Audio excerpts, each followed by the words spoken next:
There are very few days in a year, sometimes there are actually none, when everyone in the newsroom is working together on the same story. June 15th this year was one of those days. That's when 4 armed security guards were shot at Hub Mall at the University of Alberta. Our reporters and photographers began covering the story right after the shooting, just after midnight on June 15th. Our sports reporter actually happened to be in a nearby bar and noticed commotion at the university. Another reporter saw chatter on Twitter as university students posted about hearing gunshots on campus. One of our website editors started pulling together a story, and he sent a photographer and a reporter to the scene. These were all people who were supposed to be finished their shifts. They were supposed to be going home to bed, but they all stayed through the night till the next morning reporting on the story. By the time they woke me up at 3 o'clock in the morning, it was pretty clear that this was a big story. I came into the office and started waking up more reporters and editors and photographers. By 6 or 7 a.m., almost everyone was at work. And we worked all that day, updating our website and putting out a bigger print edition that night. Staff from every section of the paper helped out. In the afternoon that day, police confirmed that 3 guards had been killed and a 4th was critically injured. And they were looking for a 5th guard. He was missing, and there was a lot of money missing too. The next day, the 5th guard was arrested at the U.S. border in Washington state. He had more than $300,000 with him in his truck. Travis Baumgartner would later be charged with 3 counts of first-degree murder, 1 count of attempted murder, and 4 counts of armed robbery. Court documents show that some money is still missing, anywhere between $300,000 to over $1 million. He goes on trial next September. It was a shocking story for Edmonton residents, and we chose it as our top story of the year.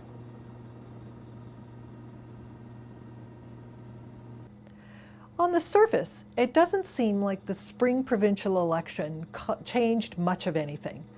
The Conservatives went into the campaign with a majority, and when the votes were all tallied, they returned to power with a majority. But there was plenty of political drama and a true shift in the political scene during the race, and there were some game-changing developments. The Tories, Wildrose, and Liberals all went into the race with new leaders. And the leaders of the top 2 parties, Alison Redford and Danielle Smith, were women. Twitter and social media rose in importance as political tools. A grenade that helped damage the Wildrose drive forward was a 2011 blog post by Edmonton candidate Alan Hunsberger about gays that surfaced on Twitter in the middle of the campaign.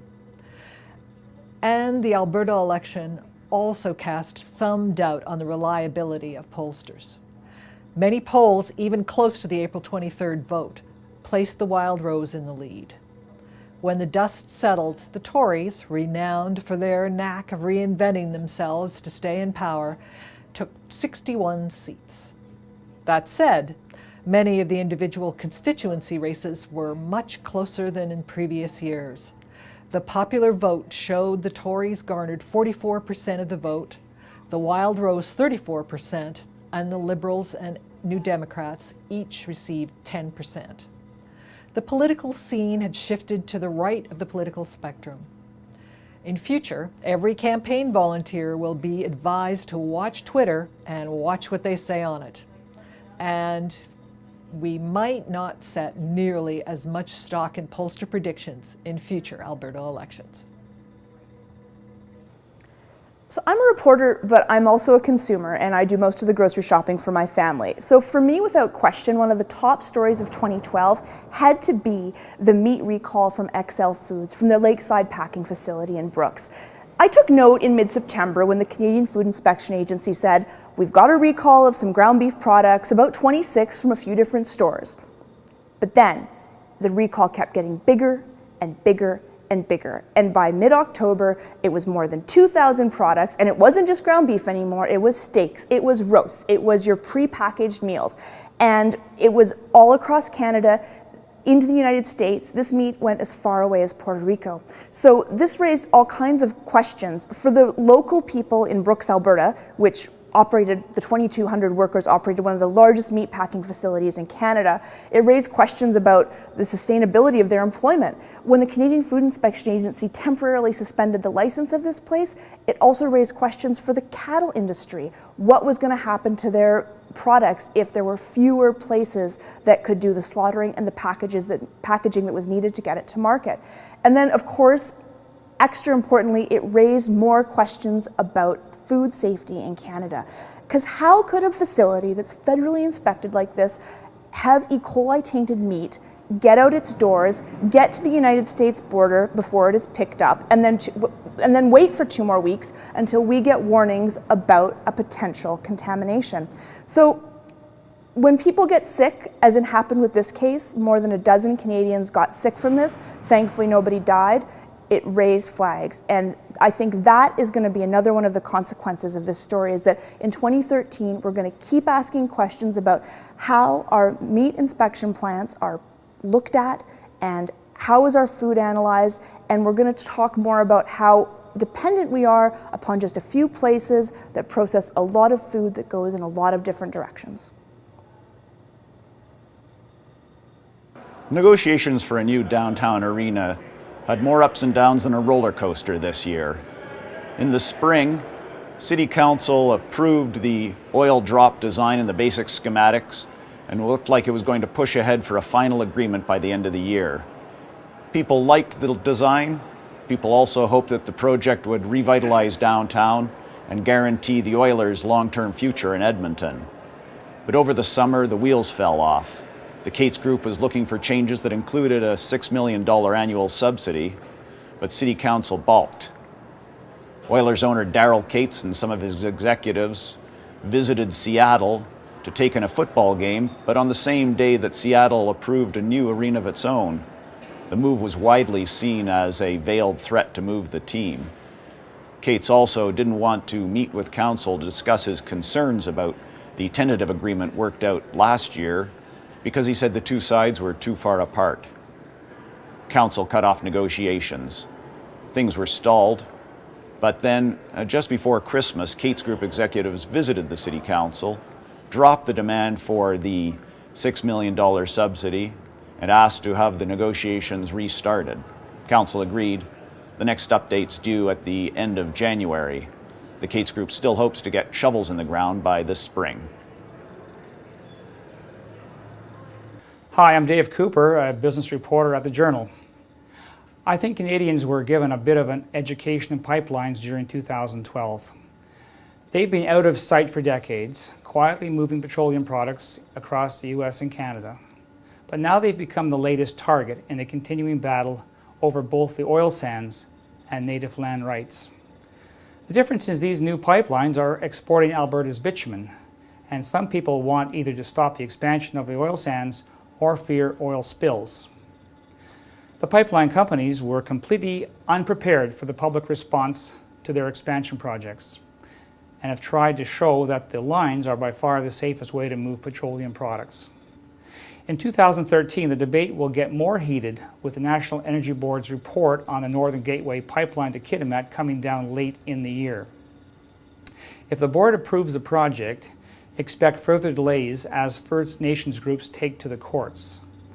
The other contentious line, the Keystone XL between Alberta and Oklahoma, will likely be approved this spring after its southern leg won a green light last spring. But either way, there will be disruptions by groups opposed to the oil sands. Also this year, Enbridge will likely get approval to reverse its existing line between Ontario and Quebec and bring Alberta and US light oil to Suncor's Montreal refinery. Alberta's unupgraded crude oils are currently trading for about $50 a barrel, about half the world price, and this should concern every Albertan and every Canadian. While the situation should improve over the next 2 years, the huge discounts are harming both royalties to the province and the bottom line for oil companies, which translates into lower revenues for provincial and federal governments. I think Canadians have to get their head around the economic ramifications of this situation and understand that pipelines are operated safely, despite the often repeated example of the Enbridge spill in Michigan, and that the whole nation, not just Alberta, benefits from these export pipelines. 2012 marked a very sad occasion in Alberta politics, the death of former Premier Peter Lockheed. Lockheed, of course, was an icon of Alberta politics, a progressive and a conservative. He very famously was fighting with the federal Liberals over the National Energy Program with Pierre Trudeau.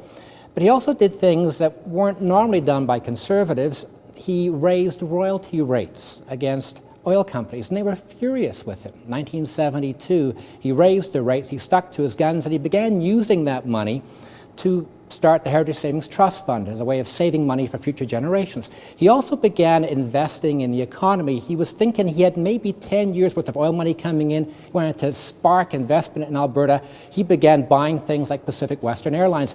Imagine a premier today raising royalty rates and then using that money to buy WestJet. That's kind of what Lockheed did back in 1972. And by doing all that, he became exceptionally popular with people from across the political spectrum, whether New Democrats, Liberals, or progressive Conservatives. And that's why I think today his legacy lives on with so many politicians, in fact, all parties today, whether they're New Democrat, Liberal, Wild Rose, or Conservative, saying, in fact, they are the true inheritors of the Lockheed legacy.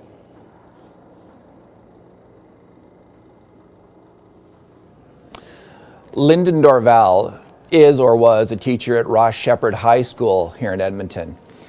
He became a huge newsmaker this year, a very significant person in our community. What happened is this: Dorval is a high school math teacher, science teacher, physics teacher. Students weren't doing their assignments, some of them. That happens. They don't do their work. So Dorval would give them the whole year to do their work. If they didn't do it in the end, he gave them a 0 on the report card. That, it turns out, was against school policy. You weren't allowed to give kids who didn't do their work a 0. So because Dorval refused to go along with the school policy and said these kids are getting a 0, he got first suspended and then he got fired. Well, it turns out that most parents really agreed with Lyndon Dorval's approach. We did a online poll at the Edmonton Journal. Usually these polls get about 200 or 300 people. This poll got 16,000 people responding to it, and 96% of them agreed with Lyndon Dorval. These are adults, parents, people in our community who are concerned about slipping standards in our community and our schools. They're concerned about things like the provincial government saying they're going to get rid of standardized testing in elementary schools. They're concerned about things like kids not getting failed anymore in some grades. And they're really concerned about this no zeros policy. It doesn't make sense to them that a kid will refuse to do an assignment and not get a 0 for it. So because of that, this story was extremely newsworthy. People were reading every story. Every development was followed by people in the community. In the end, Dorval was fired, but the school board has decided to act. They've said from now on it's okay for teachers to give 0s. And the provincial government looks like it's backing off and that they're going to have some form of standardized testing for elementary school students. So Dorval had a huge impact. He's a hero because he put his career at risk standing up for educational standards. And parents have embraced the work that he's done this year. What's this latest lockout, the third since 1994, all about? I wish I could tell you exactly. All I know is it's a big story because hockey's our game. Sure, they played in Russia and they played in Sweden and Finland and Latvia, but this is Canada. We want to know about Sidney Crosby's concussion, not escrow and revenue streams. Crosby's brain seems fine, but Sid and his fellow players and the NHL owners should be giving their heads a shake. The collective bargaining agreement between the players and the owners ended on September 15th. They haven't had an exhibition game or a league game since then. They're on day 93 now, closing in on 100 without regular season games. And they're running out of time to have even half a season, maybe 48 games. The league's committing suicide before our eyes, and the fans are helpless in this war of egos between the billionaire owners and the millionaire players. Apathy is at an all-time high. In 1994-95, the first lockout, the lockout lasted 104 days. The league eventually got around to a 48-game season, started playing in January 20th, with the two sides arguing over whether there should be a salary cap. The owners didn't get one that time around. In 2004, 2005, 10 years later, the owners who were paying the players 72% of revenues were screaming bloody murder and wanted a salary cap again, but they couldn't get one at the time, and they scrapped the whole season for the very first time. They did get the cap in 2005. This time around, the owners who take all the risks and pay all the bills, the hotels, the chartered planes for the players, the per diems, the equipment for the players, and up to $70 million in salaries for the players.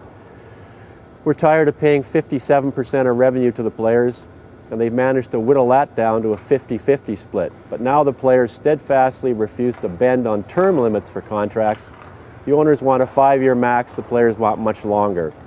The soap opera has left the ice for the courtroom now.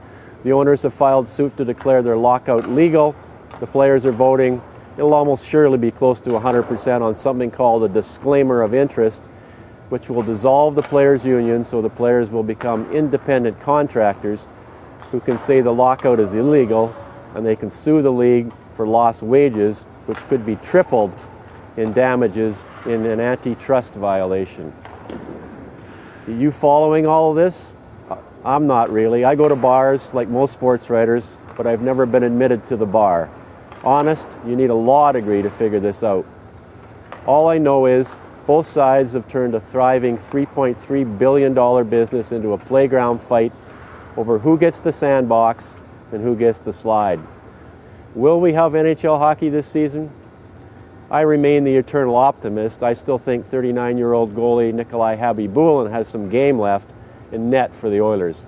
I say they're back in mid-January after the legal threats are just that, and the two sides wake up and realize they can't miss another season again. First puck drop is a month from today, with all 30 teams playing and the logos around the league at center ice all saying the same thing. Sorry, we blew it.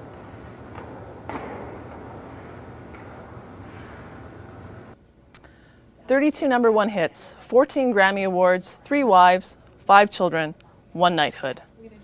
In the last 50 years, Paul McCartney has pretty much done it all, except play Edmonton or anywhere in Alberta for that matter. So when Live Nation announced the former Beatle was going to play 2 shows at Rexall Place, Edmonton fans had every right to be excited and then frustrated when tickets sold out in a matter of minutes. McCartney isn't just another musician. He's living, breathing history, one of our last connections to the early days of rock and roll. I grew up loving the Beatles, but over the last few years, I've pretty much had enough of reading or writing about McCartney or the latest Fab Four reissues. My up-to-hereness totally vanished during his 2 sold-out shows. He was goofy, charming, and poured himself into every song. His voice sounded great, more or less, and he was backed by the best musicians. His pyro for Live and Let Die was awesome and completely freaked me out during the first night while I was trying to write my review. I also like the fact he let Edmonton shine when he brought local pipers, drummers, and choir singers on stage with him. These shows were just as much about us as they were about us adoring a Beatle. On April 27th, this accident occurred north of a little hamlet called Wandering River. It was a head-on crash. 7 people were killed. It was a very emotional and jarring day in the newsroom, and it was a story that really caused a lot of debate and emotion in Alberta. The morning after the accident occurred, myself and one of our photographers, Ed Kaiser, headed to Fort McMurray, drove up Highway 63, and I remember passing the accident site and looking over at it. You know, 7 people had been killed there. You know, you've got that sick feeling in the pit of your stomach. And although the site had been cleaned up, you could see the ground was scorched from a fire. There was melted rubber from the tires was still sitting there. And, you know, it really had an impact on Ed and I. This had been talked about. This highway had been such a matter of debate to people in Alberta for so long. For at least 2 decades, governments have been called upon to twin the highway, to make it safer, including building passing lanes and that sort of thing, and it hadn't been done. Each time an accident, you know, had occurred over the years, a little bit of this sentiment arose. 7 people dying in an accident in one day, including some young children, really shook people up and brought a lot of pressure to bear on the provincial government here. And as a result, that stretch of highway now is being twinned, and safety measures are being taken.